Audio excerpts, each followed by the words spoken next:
Yo, what's up? I got something very special for you. It's a brief shoulder external rotation training input.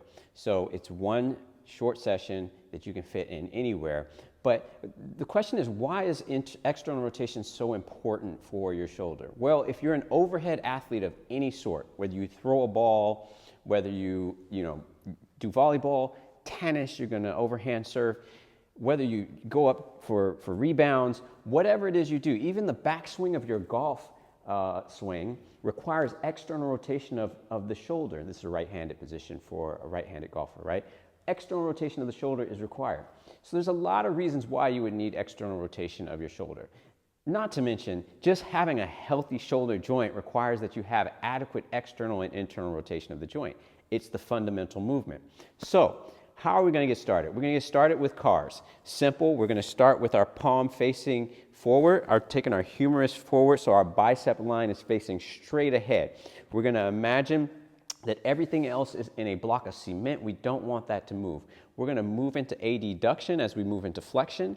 We're going to note anything that we feel, any pinchy sensations, we want to avoid that. We're just going to continue to move through that motion into flexion as we move out of external rotation into a slight degree of internal rotation.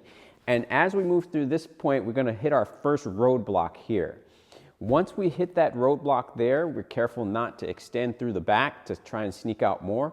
We're going to imagine we have a big X on our bicep that's facing our ear. We're going to take that X and turn it away from us.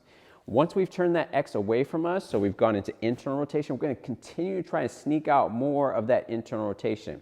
Now, if you feel any pinchy sensations here, I want you to avoid that and go around it, okay? Otherwise, continue on. Also, you want to make sure that you're not moving to the side. Remember, everything else is in a block of cement and it does not move. We just want what our shoulder can experience as we move through this motion into extension. So we're reaching behind us into extension as far as we can, and we're going to bring the back of our palm next to our pocket.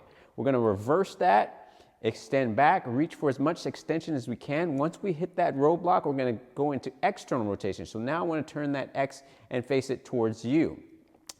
From that position, we're going to continue up into overhead flexion.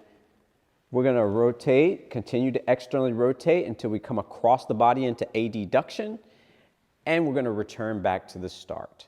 That's our first exercise we're going to do for this small segment. All right, we're going to do about 5 to 6 reps on each side, or you can do them for time. I like to use time because it gives me a way to figure out how much time I want to allocate to my training. So if I put it in blocks of time, it works a lot better when I'm figuring out how much time I have total for a workout or how much time I have for training. The next thing we're going to need is a dowel. Either a dowel or you can have a setup against a